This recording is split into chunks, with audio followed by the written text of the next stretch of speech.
Hello, YouTube, and welcome to Pipe Report. I'm here with the man who refused to die. He is my guest today, so welcome. Thank you, sir. Thank you. Appreciate it. I guess to start things off, can you tell everyone about your channel, why you started it, when you started it, and what's your end goal? Right. What's up, brothers and sisters? This is the man who refused to die.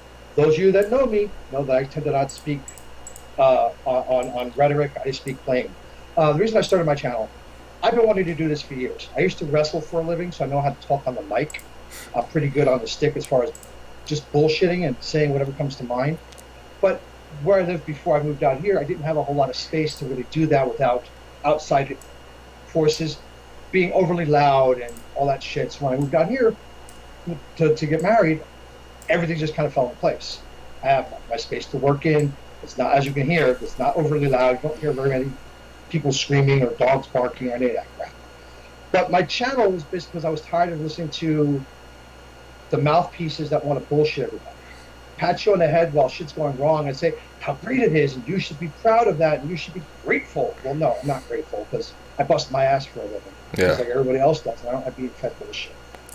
I wanted to say what I felt like saying and then give people an opportunity to come to my channel and either rebut me, argue with me, agree with me, whatever, but without having that worry about getting banned or blocked because you say something that I disagree with. Well, I see mean, that on a lot of channels. Yeah, I hate to interrupt you here. I just got to throw this in there as well. I mean, we see that every single day on college campuses. I mean, now if you go to a college campus, if someone disagrees with you, they will offer you puppies and blankets to try to comfort you in your safe space. So trying to find some opposition, people that disagree with you, I think is actually key and essential in a free society. We can't just hide from those who we disagree with. Right, because we'll see, if you hide from who you disagree with and you only have sycophants that agree with you, you never learn anything. Exactly. You never learn any different way or get a different perspective. Even if it's not a completely different perspective, something you might have said to me might have sparked something in my head. And it may not happen today, could be a week or a month from now, but something you've said, because we're arguing back and forth and debating, might spark me to thinking about things in a different light. And I may not come to your way of thinking, but I'm moving more towards a more realistic or rational thought process, instead of just being on one side of the extreme. I like to argue. I'm from Brooklyn originally. I talk the way I talk, and I don't care who likes it. I don't mince my words because I want to listen to response. It's like on Twitter, I got to argue with somebody about, we were talking about they got transracial now, as opposed to just transgender. We're waiting for trans species to come out and transdimensional to come out, so I can start critiquing those. But I got to an argument with somebody because they said, well, when does this stop? I said, well, it stops when people stop allowing idiocy to run rampant. When you stop trying to control how I say things. As I said, transgender was a matter of you not thinking you're the sex you're born into. She said, well, no, that's gender. I said, no, fuck you. You don't get to tell me what it is. I said, I've got shoes older than you. You're like a 22-year-old little nothing who ain't lived nothing. I'm pushing 50 years old. You're not going to tell me what I can and can't say. It's my idea of transgender is you don't feel like you're born with the right sex. But people like to police your language so it doesn't come off as obtuse or abrasive. I thrive on being abrasive. It's just in my genetic code. I came out being abrasive. Yeah. It's kind of what you have to do when you live in Brooklyn. So then, what's your what's your end goal then for your channel? Then you just want to kind of to grow as big as I can. I'm not going to ever. I know I'm never going to get monetized. I already know this. That wasn't my goal to doing the channel. My idea for the channel was to have people where they could come there and feel free to say whatever they want within certain parameters. Like you can't say you want to rape somebody or threaten people with violence or death. I'm not going to allow that. But anything else is pretty much fair game. And I want it to be where a lot of people feel free enough to go there. Because I've seen channels where I've gone and I've been a commenter. I've said something, and somebody didn't like what I said. The owner of the channel didn't like what I said, and they blocked me. Because I challenged a thought process of others. I had that problem with Lacey Green for a while. But she blocked me and then unblocked me when she decided to start taking the drinking the red Kool-Aid. Well, I know there's one YouTuber, Red Pill Black, and if you ever heard of her. Yes, but Candace. yeah, she basically started getting exposed for creating a doxing site, Social Autopsy, and people that were trying to ask her questions, like Dave Collin, he has Computing Forever YouTube channel, and Andy Worski. Yeah, she starts blocking all of these people, and then she says that they are paid shills from the left-wing establishment and stuff. It's like, no, they're just yeah, they're just people that want to ask you serious questions. I mean, it's just not, it's just because someone disagrees with you doesn't automatically mean that they're part of the left-wing establishment or that they are getting paid to throw you off your high horse. And she just blocks. It's like, no, you should actually listen to them, hear their questions, and respond, not just assume that they're the worst of the worst and block them. Especially if they're being respectful when they're talking to her. Exactly. I understand. Dave Collin, we get a lot of bullshit. We get a lot of bullshit for our thought processes and the way which we think, especially from the leftist mental midgets. But if somebody hits me with something and they're being respectful or sincere in their questioning, like, hey, what about social autopsy? Because that's all I did was I asked her about social autopsy. I was like, what's the deal? I said, that's kind of illegal, right? You're spreading people's information out there for anybody and their brother to see, and we have, well, Jesus Christ, HIPAA laws. Prime example, HIPAA laws. Equifax just got hacked and had like millions of files, put out there on the internet by a hacker.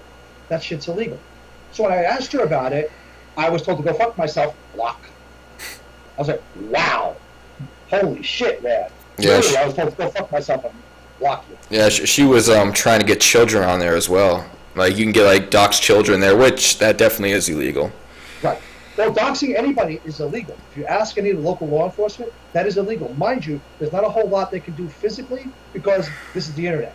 It's not like they're going to go to Denver to pick you up. But, for instance, if the information is public access, for instance, you have a Facebook page and it's actually completely open, it's not private, not unlisted, I mean, then they could theoretically just put that information, which you're already releasing, onto a website. That wouldn't be illegal, but if they do it, you don't want it to be, then...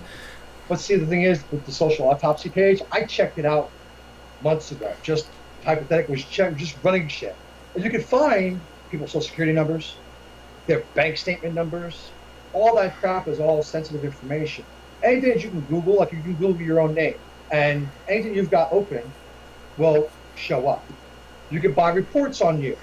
There's a bunch of different places where you can, anything that's public knowledge, they pulled into a database, and they'll pull it up, and you pick, like, my name is Tom Smith, so if you read Tom Smith, there's 5 million of us, just hypothetically. But if you know the information you're looking for, you can find out where I've lived over the past 40 plus years, where I went to school, who I was married to, how many kids I've got. That stuff's public information. That's not illegal. But she was putting social security numbers, credit card numbers were on there. All the information she could find on a person, or people were submitting to her, they were putting in that database. Those things are highly illegal. And not just on a local level, on a federal level. If you start fucking with people's social security numbers, you start putting out there for everybody and their brother to have, that's a federal charge. But again, it's the internet. So they're less likely and less prone to coming to your house unless you threaten the president. Yeah. Well, even that now, too, that doesn't happen often. I mean, we had like Madonna threatening to blow up the White House, essentially, and she gets left alone. I thought it was so fucking hilarious when she was like, I'll give a blowjob to everybody that votes for Hillary. Wow. And she said that on concert, yeah. Yeah, at the concert, I was like, what? Dude, your jaw will break. Your face will fall apart. You're an idiot.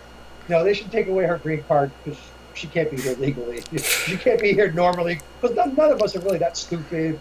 But I don't know, man. The leftists are really...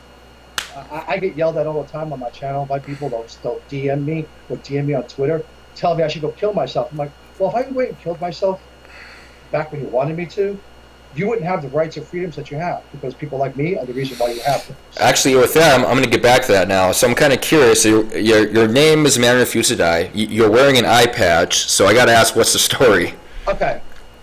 I've had cancer 4 times. Jeez. When I first got diagnosed, I was like 24, 25. My oldest child was like 2 or 3. What kind of cancer? Neurologic glioblastoma. I had brain cancer. but it started under the facial plate here, it grew up through the back of my eye and into my frontal lobe. I went for years, chemo, radiation. I was one of the first people in the state of Tennessee to have what they call seeding done, which is they take little metal balls and they fill them with radioactive isotope and they literally implant them around the tumor. So I wear the patch, back then I wore the patch because the eye literally all around here ruptured. I bled for 18 months out of my face and nobody knew what I had. But when they finally figured out what I had, they gave me 6 months to live. And I'm still here. But I decided to do a lot of radical things as far as treatment goes to put off that expiration date they kept trying to give me. Well, then I broke my back. I was paralyzed from the chest down from 1993 to 1996. I had 5 back surgeries. I've had 3 heart attacks. I have COPD. I was just diagnosed with type 2 diabetes about 3 years ago, hence this tattoo. I got this tattoo because I got bitten by a brown recluse spider living in Tennessee.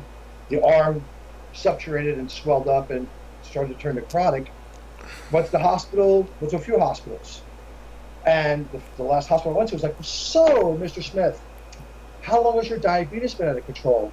And my response was, what the fuck are you talking about? I don't have diabetes. I'm here for a fucking spider bite that turned necrotic.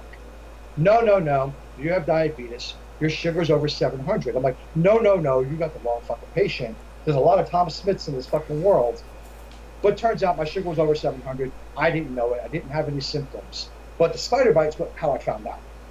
So the spider bite that almost killed me and made me lose my arm actually saved my life because now I'm taking the medicines I'm supposed to take. But they said because of my body's issues over the past, and my health concerns over the past, my immune system being shot, that's what flipped my pancreas into not making enough insulin. It just said, fuck you, I'm done. I've had enough of your bullshit. I've had enough of chemo and radiation. I'm not working anymore. So I take 1 shot a day and I take a pill a day. My sugar's about 109 now. But I've had cancer in both lymphs, had lung cancer and brain cancer. Yeah, I was going to ask that. Did that original cancer spread anywhere else? No. I was lucky. Usually brain cancer doesn't spread. It does not spread. That's what kills you usually. Usually if you're getting brain cancer, you've got it from someplace else. It doesn't always start in the head. It usually starts elsewhere and it metastasizes and moves elsewhere. Yeah. But I didn't have that problem. They said I should have had this when I was a kid. It should have become prevalent then. But I wrestle. I think a lot of the chair shots I took to the skull, concussions, might have been what caused it to flare.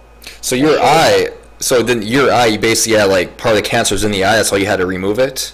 No. I still have meat in the eye. It just doesn't work. But I covered it because it was bleeding a lot. People didn't want to see that. Plus, I suppose, right? I was extremely photosensitive. I mean, I walked around literally bleeding out of my face for 18 months with gauze bandages over my face, and it'd bleed through. I couldn't do anything about it, but sunlight, regular light, would kill me. I'd feel like somebody stabbing me in the friggin' head with an ice pick. So I put the patch over it to block out the light, but as I started to lose sight, I've also got a lot of scarring here. So people like to stare at you, not knowing if there's something actually wrong with you, if you're just being a dick, holding your eye, keeping your eye closed, the eye doesn't really open. So rather than people just stare at me when I'm going to the grocery store, I just kept the patch. Plus it keeps dirt out. I did construction for a living, so it wasn't conducive to have it exposed. So you could, if you want to, basically take the eye patch off, and if you open, you could actually see it, just not that well, and it bleeds a lot. It's up in my head. The eye itself rolls up into my head, but I've got meat there. It just doesn't work. And now it's just more of a cosmetic thing because I don't want people just staring at me. At least they know something's wrong with it. I'm not just being an asshole. Yeah.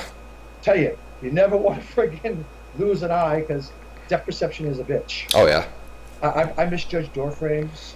I've knocked myself out before running into a door jam because I thought it was here and it's actually here.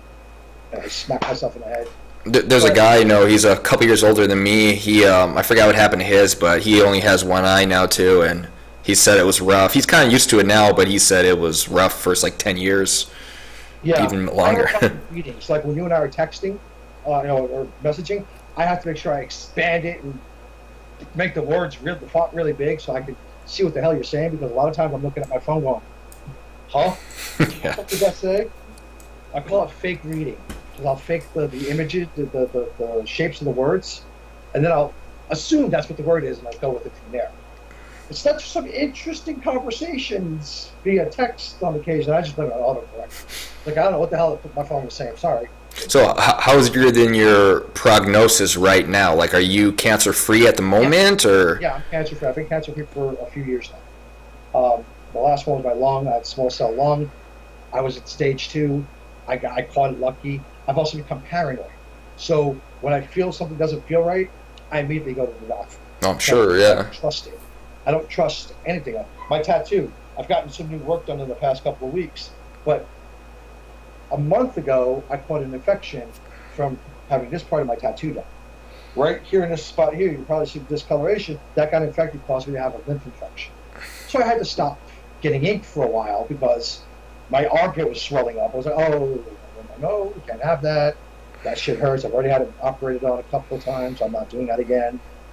Antibiotics worked, but anytime something goes wrong or I don't feel right, when I don't feel like I normally feel, I go to the doctor and say, hey, let's check this out. I want to catch it before it turns into something horrible. So you told me earlier, too, before we started recording, that you were in the military. Are you then using the for your health care? You going to Medicare? I'm on Medicare and Medi-Cal. VA sucks. Yeah. Anybody who ever goes to the VA will tell you it sucks. You wait 6 months for something and you could die before you get to see it. It's just like socialized medicine.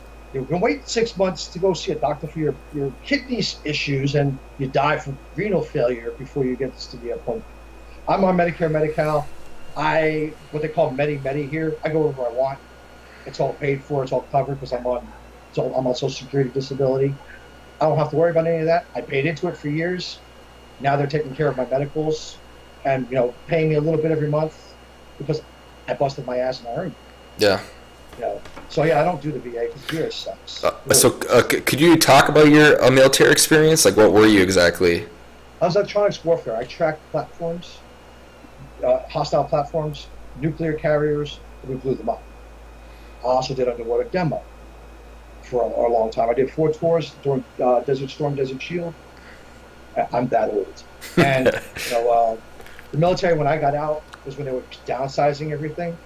So anything you did, they were like, you're out. Because they were overmanned, overbilleted, as they call it. And they were trying to reduce our fighting force to balance the budget. So I was part of the 3rd or 4th round of actual cuts they made to the military. So I got out in the 90s. And a couple of years after I got out is when I started having all these issues, like the cancer. And a lot of times they thought maybe it was something that I had done or been exposed to when I was in the service, but they could never prove it. And there's no point in trying to prove something that's unprovable, especially when it comes to the government, because they have massive needs of hiding information and getting rid of shit, just tearing shit up, just make it like you never existed. I was like, I don't give a fuck. I'm just going to deal with what my situation is, because at the time I thought I had 6 months to live, so I wanted to put all my shit together in case I did. At least my kid would know the kind of person I was and know something about me as she got older. That's actually crazy. So that first doctor that gave you 6 months, do you still see him, or do you and say, because I mean it's 4 doctors concurred. The 4 doctors that I had seen, the last 4 doctors I've seen, said I had 6 months. I outlived 3 of them. They all died from disease or natural causes. One guy was 57. They said he died of natural causes. There's only one doctor still alive. I'm not even sure if he's still alive now, but as of 5-6 years ago, he was still alive. But I don't know if he's even still alive now. But it's funny. I love it when I had 6 months to live, make my peace with God, and get my casket. But I'm still here 20 plus years later. Yeah, my right. child is 26. She'll be 27 in February. And I wasn't supposed to live to see her 16th birthday. I wasn't supposed to live to see her 4th birthday. But I'm still here. Well, that's good. That's impressive. That's impressive. That's not a positive mental attitude. You see a situation. You can either kvetz about it, bitch about it, moan about it, or you can try and find solutions to the situation. The solutions may not be easy, but nothing in this life is. The only thing that you're promised in this life that was going to be easy was your landing. When you die, that's real easy. And on your part.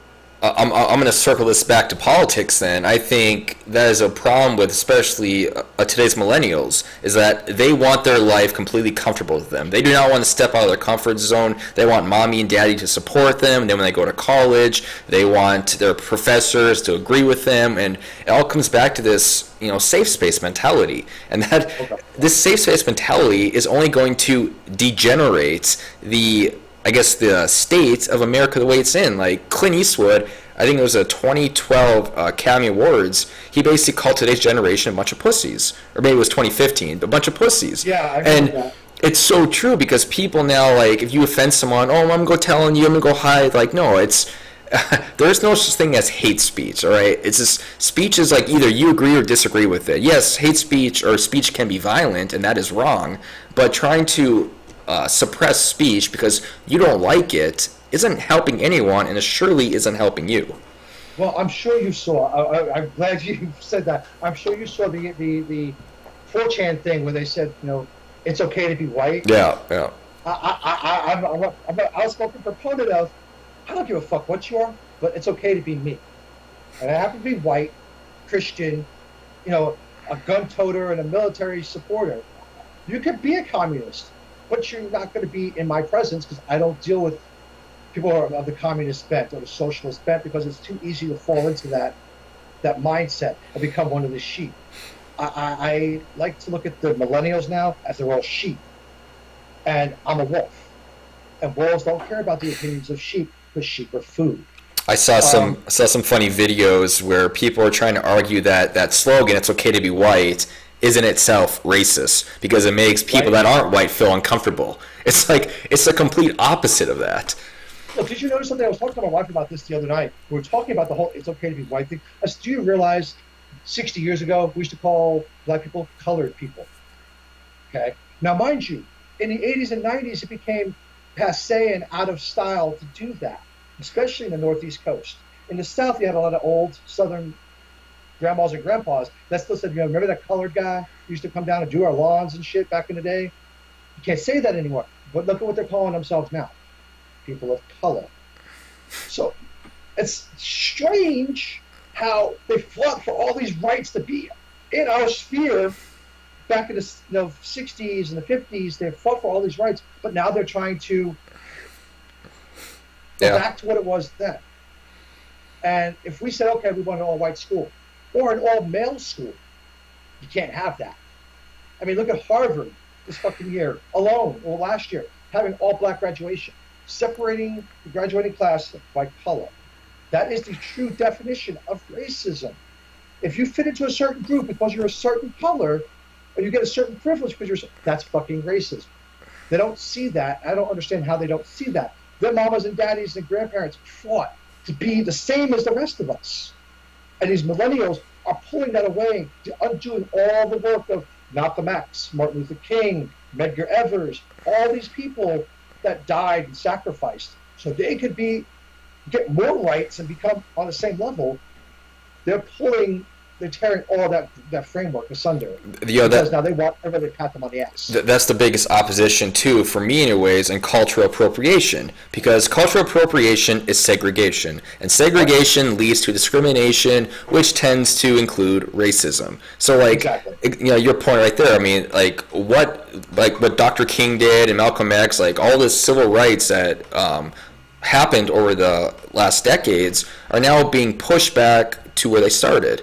And it's it's sad, because, I mean, we've came so far, and yet they're doing it. And here's what's most annoying about it, is that they're segregating people, they're discriminating people based on race and color, but they actually believe that they are doing what's best for everyone here. Like, they are so naive that they don't see that they are essentially putting things back to where they were in the 50s, back when race relations were at their lowest. Like, they are seriously regressing everything back, and yet in their minds, they are progressing things. And this whole movement, that's why I call those people regressives, because that, in essence, is what they are, regressives. Regressing back to a time in history that we all strive to be better than and make good on, because now it was really fucked up. But they're trying to go back to it. But, see, the difference is they're not truly regressive. They're trying to go back to it, but flip the script. So they're the dominant race, And now, since whites had it for so fucking long, now we get to be down here. That's what they're doing. That's what BLM does. That's what Antifa does. That's what a lot of these SJWs do, is they try to shame you and guilt you into going along with their ideology. Well, I have a problem with people that try to shame me and guilt me for shit I had nothing to do with. I wasn't born during Jim Crow. I was born in 1970, for fuck's sakes. And that's well after the civil rights movement had gotten started, and they've gotten all these new rights and laws, and the ability to be on this, affirmative action started taking place then. I wasn't around for Jim Crow. I wasn't around for slavery. None of my people were. We were all over fucking seas. We weren't even here yet. When the Mayflower came, we came over as Irish and Italians who had to build the houses for them because now we were suffering from potato famines and shit. But when you try to talk to them about it, say, hey, you weren't a slave. Your grandmother wasn't a slave. Your great-grandmother wasn't a slave. Your great-great-great times 10 grandmother might have been a slave. But you have to stop and ask yourself, if your own people weren't selling you to the people from Holland, which is actually where black slavery started to come from, because they had a big thing between Norway, Holland. That was the slave belt. They came over, black tribesmen who would capture other tribes, people from differing tribes, would sell them. If your own people weren't selling you, you wouldn't be here. But if you wouldn't be here, you wouldn't have the opportunities that you got here that they don't have back in Africa. Look at the state of Africa now as a country, as a whole. Most of that country is war-torn. Women are being, mass genocide, mass homicide, child soldiers, women raped and mutilated. Do you really want to go back there? Yeah. Well, the thing I noticed, too, is that all civil rights starts from the premise of egalitarianism. That is civil rights for everyone, equal civil rights. But nowadays, like third wave feminism and Black Lives Matter, Antifa, they don't want equal rights. They want more rights. So the notion of egalitarianism no longer exists, and you cannot have a proper civil rights movement without following that strict principle of egalitarianism. Right. But I mean, we're told now that wanting to have equal rights with somebody is actually racist in itself. It's regressive. It's just. Well, it goes back to the thing of eugenics. Eugenics in World War II, when the Germans were trying to say the Aryan race was superior because of this. Well, that's what they're doing now, but they're not calling it eugenics. They're calling it, blacks are getting their own now. Well, you can't base a society on the color of your skin because you and I are both white. That doesn't mean that we're of the same intellect, we're of the same earning capacity, we're of the same mindset. So you can't just base it on how you look, because that's a really dangerous path to go on. I know a lot of white people, and there are a lot of people that are a lot smarter than I am. I'm not bashful. I consider myself to be rather intelligent, but I know people that are, Ben Shapiro, for example. I could never match that guy intellectually. He's got me 15 ways to Sunday. Yeah, he's smart. But we're both white. I mean, as far as skin color goes, we're going as far as the lack of melanin pigmentation. We're both the same color, but we're not the same type of person. We're not on the same level. I have things like I know how to freaking build a house. He doesn't. Well, it just should go back. I mean, skin color shouldn't matter. Gender shouldn't matter. I mean, it should be who you are as a person, the type of integrity you have, and you should be based on the merit of your argument, or based, like, for jobs, on your intellect. You should not give favoritism out. Like, a true, fair society is one where everyone is treated equally. It doesn't matter what skin color you are, what gender you are, what your sexual orientation is. It's just everything should be equal. But it seems like that is such a problem nowadays. It's almost impossible to try to achieve that. But see, you'll never achieve that. Why? Because as human beings, we have ego. Okay? Our ego is such that it gets bruised rather easily. Unless you've lived a hard life, had to overcome a lot of obstacles, your ego can get bruised. Our millennials, the minute you challenge them, they start to cry and scream, and you're assaulting me. Well, my response is I had a discussion with somebody once in the store not too long ago. I was being offensive. I'm like, do you see care in this eye? They see absolutely nothing in this one. Shows you exactly how much I care about offending you. If you're offended, that means you have to think. And if you don't want to think and you shut down, you need to go sit in the corner, rock back and forth, and keep saying how great a person you are, that your mommy and daddy keep telling you you're so great. I think Ben Shapiro said it best: facts don't care about your feelings. Exactly. And that's just much. I don't care about their feelings. I have a video that even says that. I don't give a fuck about your feelings. Your feelings don't trump my rights. Period. I use the word Trump on purpose because people flip the fuck out when you start mentioning anything Trump says or does. And the reason he wants people are sick of the bullshit. Let's move on here. I'm curious because you mentioned earlier, your gun toting and the whole shooting in Texas happened. And what are your stance on guns in general? Do you think more guns equals more safety, or what are your thoughts? If the guy next door didn't have his gun and didn't come out shooting the shooter, how many other people might have he killed? Exactly. He had multiple weapons. It's this was going to be a one and done. Even as the guy's driving away with 2 bullet holes in his chest before he shoots himself, he calls his dad and says, "I don't think I'm going to make it," before he kills himself. But if that guy had to come out with his piece, with his firearm, it could still be going on. Down to the shooting in Vegas. These are terroristic acts done by mental midgets, people who should never have had pieces to begin with.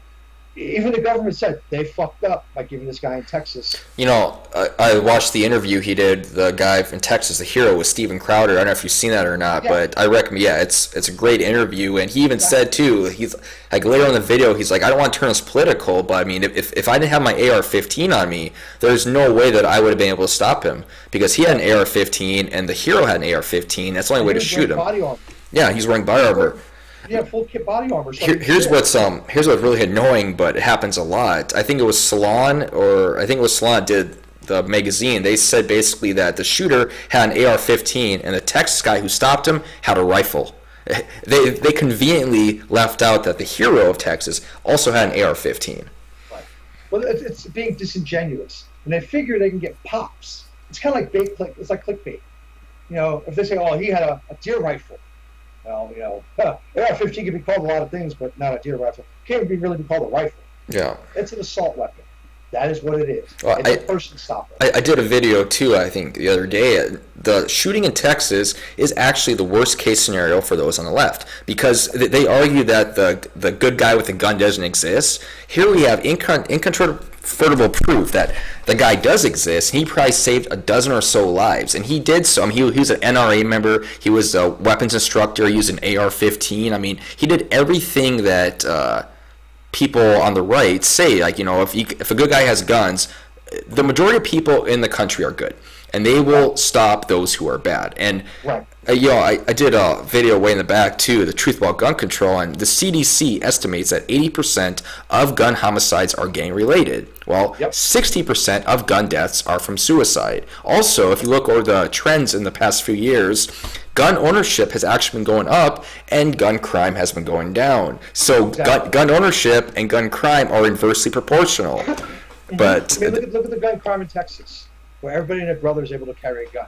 Then go to Chicago. Exactly. And look, because my whole premise for the whole gun control debate is, okay, I'm a law-abiding citizen.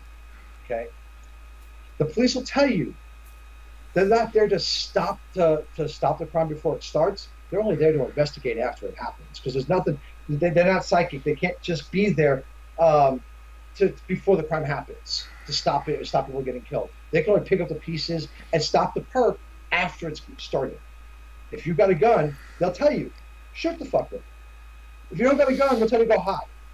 I'd rather have my gun and take my chances taking him out to save other people around me and myself, as opposed to try and hide and wait for him to show up. Well, that's the thing too. Nothing. If we had new laws, nothing could have prevented this attack in Texas. Nothing, because the guy was not. The guy was not supposed to have a gun to begin with. He basically crushed a baby's skull, yet he was able to get guns. So instead of creating more gun regulations, we just need to enforce the ones that are already there. Thank God you said that, because that's been my biggest argument. Like, Jesus Christ, we've got 323 gun laws on the fucking books. What do you think adding another 1 or 2 is going to do for you? I mean, just stay here. California is so legislated on guns. It's so restrictive. It's not even funny.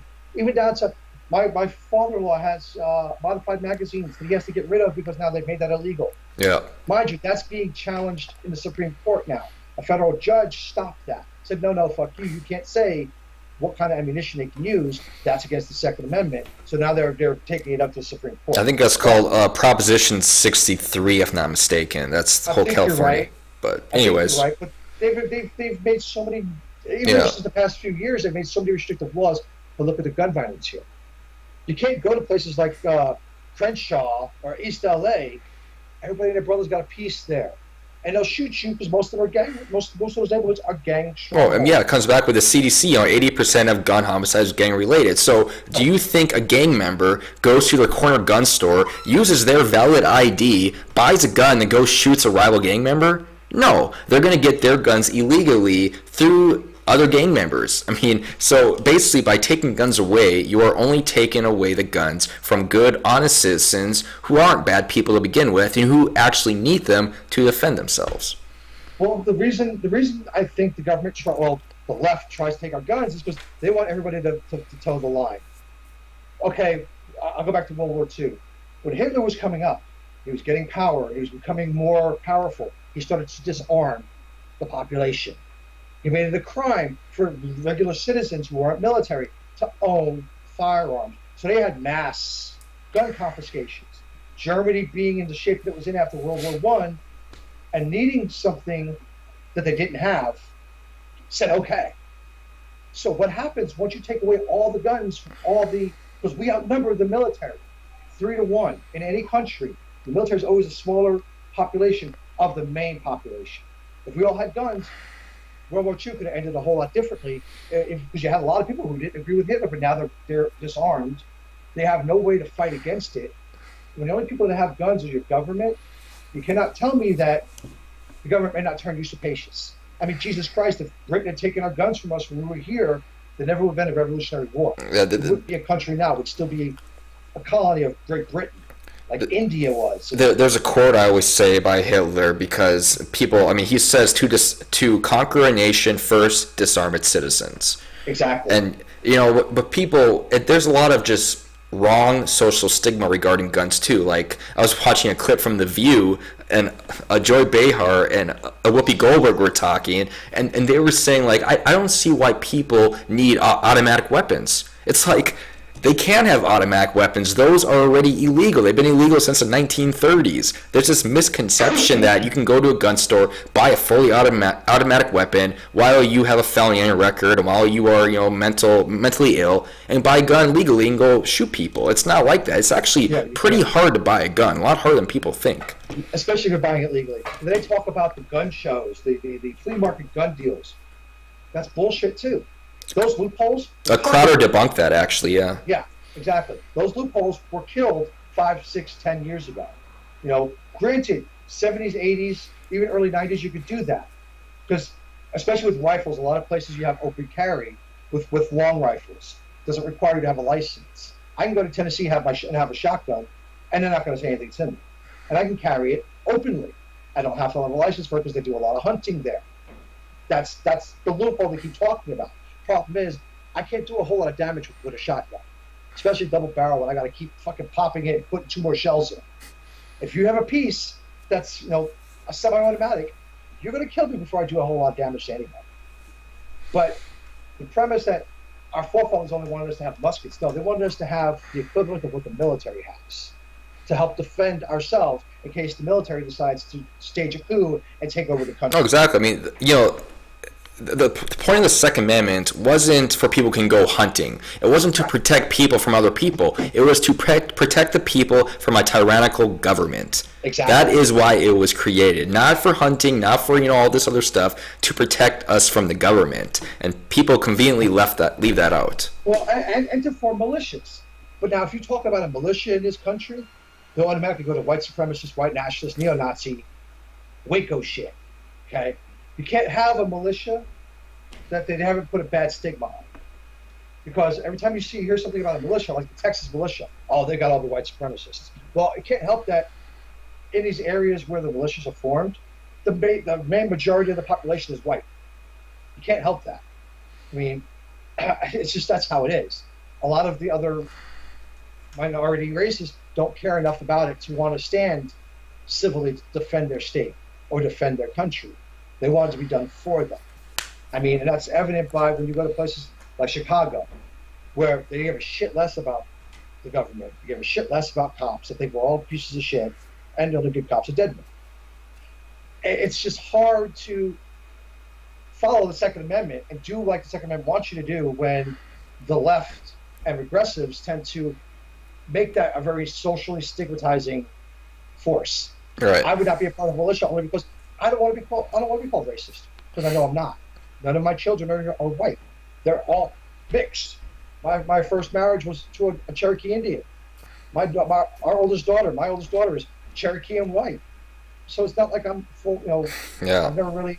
My wife now is Filipino. So, All right, I'm gonna change things up here. What are your thoughts on the whole sexual assaults happening in Hollywood? It seems like every day we have a new accusation against someone famous. I think a lot of times you're using the accusations now as a hammer to beat people up with that they may not particularly like. Now they got something. Not really seen any evidence of anything yet. You're not seeing any concrete evidence that Harvey did this, Harvey did that. I'm sure he did. He just seems, every time I've ever seen him on an interview, I've always said he sounds like a greasy car salesman. And that's how I base my judgment. But I think, like the Kevin Spacey thing. Something that happened 30 plus years ago. Why the fuck was a 14-year-old at an adult party? Was my first thinking. What fucking parent allows their kid to go to a wrap up party for a movie or a TV show, and they're not there with them? Okay? People do stupid shit when they're drunk, especially if they're blackout drunk and they don't remember doing it. I can't say he did it or didn't, but I think they're going to start using that now as a hammer for everything. You talk to a girl on the street and say, "Hey, I think you're gorgeous. Can I get your number?" That's going to be sexual harassment. There actually have been cases like that, and that's my main argument here. It seems these days the accusation is pretty much proof now to them. Like, if you're accused, college campuses have to abide by Title IX, which basically means that if a guy gets accused of sexual harassment, he can get suspended, expelled, and even arrested without any type of proof given. Yeah, so, if a girl's pissed off at her ex-boyfriend, she can just make something up, and Title IX allows a campus to expel him. But do you notice that Title IX does not go the flip side? Oh, no, definitely not. If a guy says a girl raped you, everybody laughs at the guy. How the fuck can the girl rape you? Or how can a girl sexually harass you? Well, if you're going to suspend disbelief for one side, you got to suspend disbelief for both sides, because it can happen on both sides. It's really funny you brought that up. I was listening to a radio show. I forgot which one it was. It could have been actually Crowder. I listen to Crowder quite a bit. But anyways, a guy was passed out, and his ex-girlfriend gave him oral sex at the time, and he was passed out drunk. Well, like a year down the road, she told some friends about it, whatever, and I forgot all the inner details, but he actually got in trouble for allegedly raping her, and he got expelled, and she was set free. I remember that. It's just. I'm not saying that rape doesn't happen. I'm not saying. Everybody knows. I've been joking about a casting couch for years, because it's always been a big joke in California. How'd you get your position? Pia Zadora, prime example. She did a movie back in the 70s. I think I watched it like in the 90s, where she had to sleep with people to get the parts that she got, and even down to women. So it's not just men that do it. I mean, what's his name? The guy that does the Old Spice commercials, the black dude, big guy. He was talking when the Harvey Weinstein thing came out. He said, "It's not just women that it happens to. I've had producers grab my crotch. And, oh, you're a big guy, ain't you?" When he's doing a movie or doing a TV show or a commercial. So it's not just women it happens to. I think it's kind of convenient that all these people are coming out now. And now how they're all claiming victim because they didn't say anything before. Well, fuck you. If you knew about it and you didn't stop it, it's on you. Okay? It's up to us to stop bad shit. Because the only way evil succeeds is if good men and women don't do anything to stop it, because you're too afraid of your position. Yeah, and here's my main thing too, is like I hate rapists, and if they're actually guilty of it, castrate them for all I care. But we have to be careful as a society not to use accusations as legitimate proof. Exactly. That should lead to exactly like being accused of racism. Exactly. And it's the same thing. There should be an investigation. If you can prove it, then I'm fine. Castrate the bastard. But if you're not, being accused doesn't mean you're guilty. Even though this day and age, it appears that we are leaning more and more that way as a society. And that takes away our due process of law. Exactly. You're supposed to be innocent until proven guilty. Now you're guilty until you have to prove yourself innocent. Exactly. And mind you, that's been going that way for the past 30 years. Because okay, look at somebody gets like, okay, O.J. Simpson. We know he did it. Okay, we all know in our heads he did it, but he was proved innocent in a court of law. And then he was found guilty in a civil suit. How the hell does that work? Okay, you're proven innocent in a court of law. How then do you go get proved guilty in a civil suit and have to pay millions and millions of dollars to somebody for a crime that you were proven innocent of? Yeah, right. I'm not saying he was innocent, but the point is, it happens to a lot of people. All right, case in point, and I use this when it comes to my gay rights thing. You have the right to do anything you want, but the people for that little bakery in Washington State who ended up telling them getting sued, yeah, and getting shut down because they couldn't afford to pay the fines and the court costs. Yeah. They were a mom and pop operation, husband and wife thing, and these people come in and targeted them specifically. Yeah. Because they knew these people were Christian. They knew, okay, I can go in and buy donuts from them all day long, but the minute they asked if you would cater our wedding, they're like, no, we can't do that. That's against my religion. So it just seems that a lot of things that we held dear, rule of law, freedom of expression, freedom of speech, freedom of religious practice, is going out the window. Because in the same interview that they did, these same people went to a couple of Muslim bakeries and like, nah, fuck you, get out of my bakery. Literally, they were shoving them out of the bakery. And I seen it, the local news did a spot on it. And nothing happened to them. They only sued the Christian bakery after the Christian bakery went out of their way to get them like 10 other bakeries that were more than happy to help them. They didn't have to. They could say, no, fuck you, get out of my business. But now it's becoming groupthink. And if you don't agree with everything that they say, you're automatically guilty of whatever they accuse you of. And the same down to the whole sexual harassment thing. Because I see sexual harassment going to get worse instead of better as far as cases coming up where some Joe Blow on the street might catcall a chick, whistle at her. That's stupid. You shouldn't really do it because, it just makes you look like an idiot. But there's really no harm in it. You got to get some little tougher skin if you're going to live in this world. Yeah. Everybody looks at us and laughs at us at how pussified we've become. Our kids are laughed at. We're suffering intellectually, we're suffering spiritually, and we're suffering physically compared to the rest of the world. Who's like, nah, these guys are fucking morons. They're all crying over this shit. We're becoming Canada Light. That's what I like to say. We're becoming Canada Light. And, I hate Canada. No. I have friends who are Canadian, and I feel really bad for them because they get stuck with all these bullshit laws. Like, they passed a law here. If you misgender somebody and you work in the healthcare industry, primarily old age homes, retirement communities, if you're a worker there and you misgender somebody, you can go to jail and face a $1,000 fine. They passed that just last year. Canada's got those anti-free speech laws saying if you misgender somebody or say something somebody gets offended by, you can go to jail. And they're actually sending people to jail. What happened to our fucking world that these things take over your freedoms? And if we keep allowing that, and we allow these sexual harassment charges to go unquestioned and unchallenged, no matter how ridiculous they are, you're feeding fuel to the fire, and we're going to all become mental midgets, and just keep your head down and don't look up, because if you look up, you're racist. Yeah, exactly. And I can't do that. Well, it's causing more turmoil between everyone too. It's causing more turmoil, hostility between the sexes, between the races. I mean, the more they try to segregate sexes individually or all this stuff, the worse it makes it for everyone.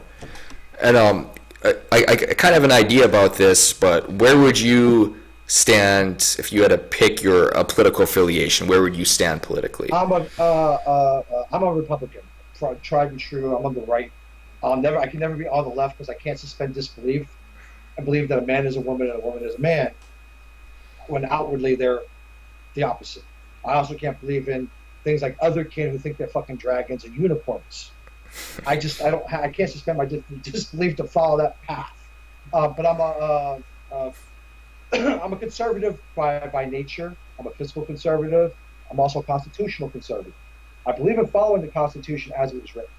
I believe that, granted, it could cause issues which need to be adjudicated as those issues come up, but you can't blanket one issue and kill the entire Constitution. Because Exactly. those technologies that cover my rights and cover my freedoms and keep me from going to jail for saying "fuck you," you're a moron. Well, the thing is, too, our rights under the Constitution are pretty much being violated every day. You know, the Patriot Act, the prison program, upstream program. I mean, if we would actually just revert back to the Constitution and its values and follow that strict dogma, this country would be far A better thousand off. times But better. yeah, but it's Oh, I being agree. abused. It's being abused. People no longer want to listen or even acknowledge the Constitution or the Declaration of Independence.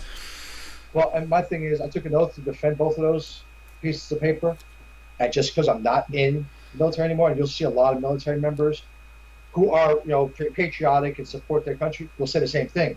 That was never discharged. My oath was never discharged. Just because I'm no longer serving actively does not mean I'm not going to defend my country from all enemies, foreign and domestic. And then I was going to say here, I have an appointment coming up soon, so Uh-huh. I want to finish it off with a question for you. I know we kind of talked about this a little bit ago, but do you think like social justice warriors and regressives, or just I guess the left in general, do you think they are destroying America? I think the people behind them are destroying America by using us to do it. They're using the weak-willed, the weak-minded, the people that got to be patted on their asses all the time to try and destroy what took so long to build. I believe that a lot of the left are stupid. They're following groupthink, as Orwell's 1984, prime example. They're doing a lot of the stuff that they did in that movie and in that book. I believe that regressives are going to, if we don't stop them intellectually, they're going to make us physically a lot worse off than what we were 50, 60 years ago when segregation and shit was rampant and government funded and controlled. Because you have no way of fighting. If you keep allowing them to do what they're doing, they build more. They get more. See, like on this great channel numbers. too, I actually I do interviews like with like for my mind, the left. I mean, not everyone on the left is bad. I know people on the left that are actually good. I can like progressives in my mind are different than regressives, and I hate using the term liberal because today's liberals are not true classical liberals. Like I would probably consider myself a classical liberal. I believe individual liberty and freedom, but like today's like I do collaborations with people on the left, and there are good ones out there. But what's taking over is this social justice warrior and this safe space and third wave feminism, this regressive mentality that completely ruins the good people on the left. And not only that, it is slowly destroying our country from the inside out. And people are eating it up. And the corporate media, they are so responsible for promoting and disseminating this rampant and narrow viewpoint of morality and everything in that. Have you ever seen a termite nest? Okay, you ever seen a house that has termites in it? I akin leftists to termites. Why? Because termites eat from the outside, from the inside out. They're blind to everything. All they do is keep munching, munching, munching, munching, munching to feed the queen and keep the brood being produced. I consider the people that are at the top of these organizations to be like the queen termite, who just takes everything that they're giving her and just keeps sending them out to do more of the same. And they don't think about what they're doing before they do it. They just spout off because now once they hear something they don't like, the brain goes into overdrive and melts down and they start just chewing. And that's how I consider leftists to be, because eventually what's going to happen is they're going to break through and everything's going to implode. That's how I look at it. And it's up to people like us to keep speaking truth and keep saying, no, this is why you're wrong.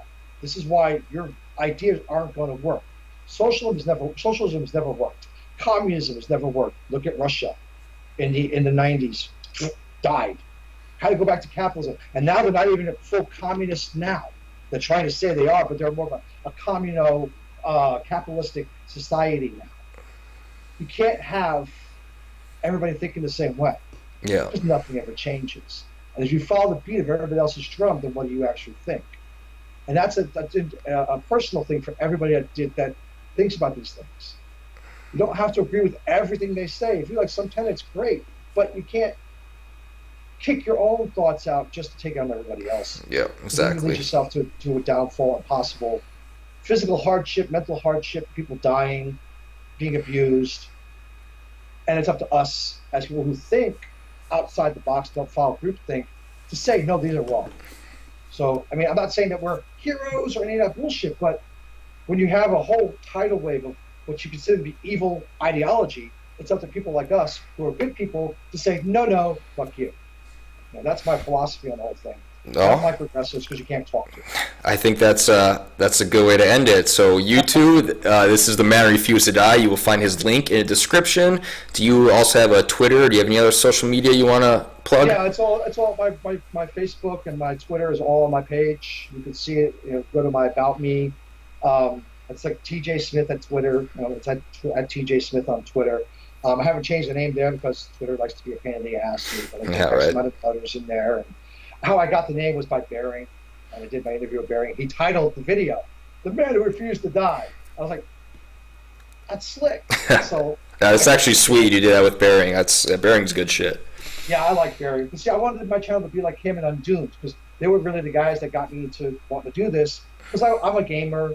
I watch like Angry Joe and Boogie and all these other people, but I'm a follower of Undoomed. I'm a follower of Bearing, and these guys are funny, but I tried to be like that, being sarcastic because I'm a sarcastic person, but it just wasn't working for me because I couldn't find humor in it because it was just pissing me off. Yeah, right. So I was like, nah, fuck you, we're going to do it my way. We're going to do it raw.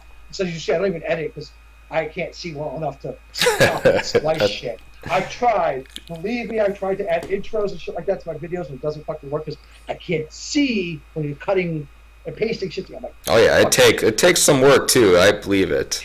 I'm done. I'm like, fuck, I'll just do it raw. You don't like my raw. You don't have to come to my page. I don't care. I'm not making money off of it. I'm doing it because I want to do it. And there are people out there that think like us that need a place to go to talk.